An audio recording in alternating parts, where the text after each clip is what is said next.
bahwa Anda mengatakan Pak mati itu sakit. Apa yang Anda rasakan waktu itu?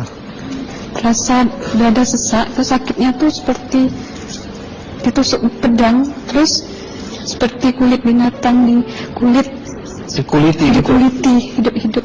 Sakit sekali waktu itu Sakit rasanya? sekali. Terus di dada saya terasa sesak.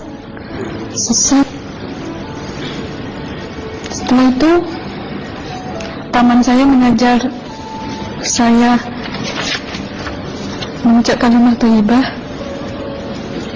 terus mengucap doa 5 syahadat, asyhadu an la ilaha illallah wa asyhadu anna muhammadar rasulullah. Apa betul waktu roh Anda itu dicabut dari kaki gitu, Iya. Anda bisa melihat jasad Anda? Sempat saya melihat jasad saya pada waktu itu, tapi sebentar. Setelah itu saya dibawa pergi oleh 2 orang malaikat ini. Oh. Dan pada waktu itu saya ingin ketemu sama ayah saya. Kebetulan ayah saya sudah meninggal. Dan suatu ayah saya meninggal, dia berusia 55 tahun. Setelah saya ketemu di sana, dia tuh berusia muda. Kok muda? Berusia 17 sampai 20 saya perkira. Anda sempat ngobrol dengan ayah? Sempat. Apa yang Anda sampaikan? Waktu itu ayah nangis. Ayah saya bilang, kenapa kamu kesini nak? Pulanglah, di rumah tidak ada orang. Kasihan lihat ibumu dan adik-adikmu.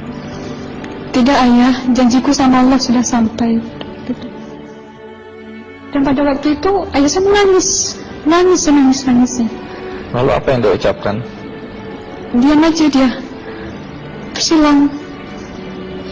Kembali ke malaikat tadi, bentuk yang Anda lihat seperti apa malaikat ini? Dia ini laki-laki, tapi mukanya sama semua. Berapa malaikat? 2. 2. Iya. Fisiknya seperti apa? Seperti berserban, berpakaian ihram, mukanya sama. Wajahnya seperti apa? Wajahnya sulit saya gambarkan.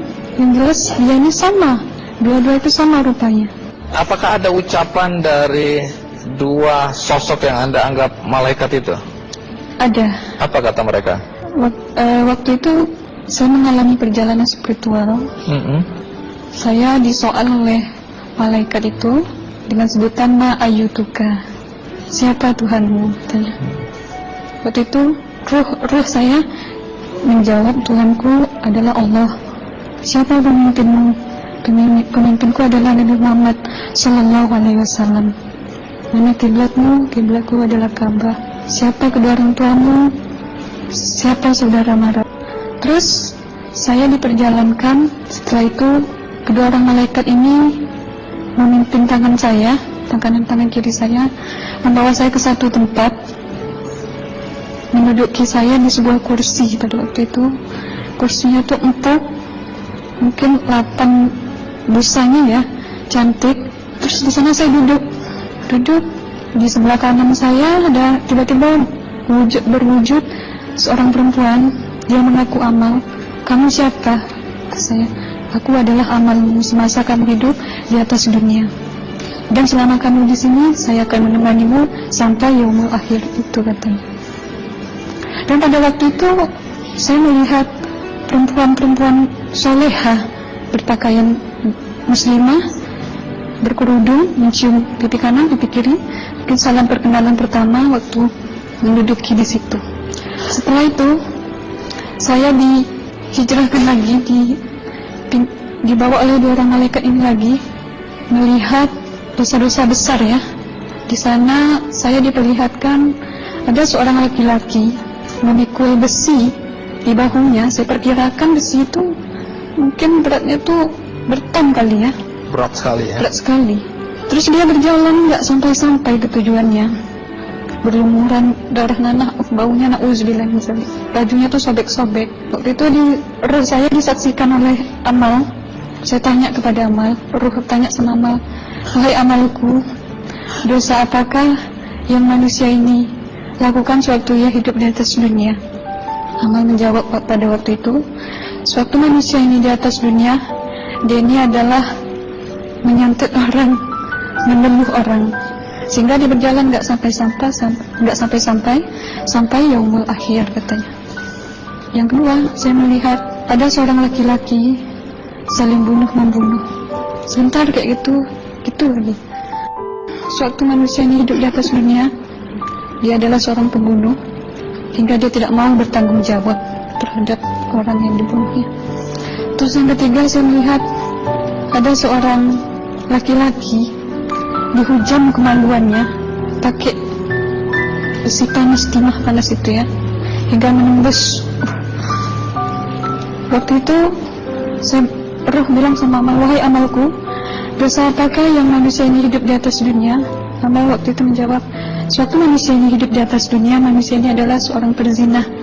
Setelah itu saya melihat ada seorang laki-laki disebati oleh rotan. Rotannya itu menyebati kulitnya tuh hingga lepas daging sama kulitnya. Itu amal menjawab, suatu manusia yang hidup di atas dunia, dia ini tidak pernah sholat Islam, hingga waktu matinya pun dia tidak mengucap 2 kali syahadat. Dan pada waktu itu roh sama amal sempat menghafiz Quran pada waktu itu dengan harapan supaya orang manusia yang Allah siksakan ini bisa terampuni dosanya. Jadi masih sempat waktu itu ya? Iya, roh sama amal yang menghafiz Quran, bertahzim, bersalawat, baca ayat 1000 dinar, membaca yasin. Tapi sayang, bahkan tambah banyak, Allah tidak mengampuni dosa-dosa mereka, sayangnya. Setelah itu, akhirnya yang terakhir kali berzikir. Zikir saya pada waktu itu, subhanallah, walhamdulillah, wa la ilaha illallah, wallahu akbar, la hawla wa la quwwata illa billahil aliyyil azim. Sekuat-kuatnya nada saya berteriak, tiba-tiba saya merasakan detik jantung ya. Waktu itu mungkin paman saya yang menyaksikan. Itu saya koma. Disitulah sebenarnya Anda kembali ke jasad ya? Iya, benar. Jadi banyak sekali Anda menyaksikan kejadian-kejadian di alam sana ya.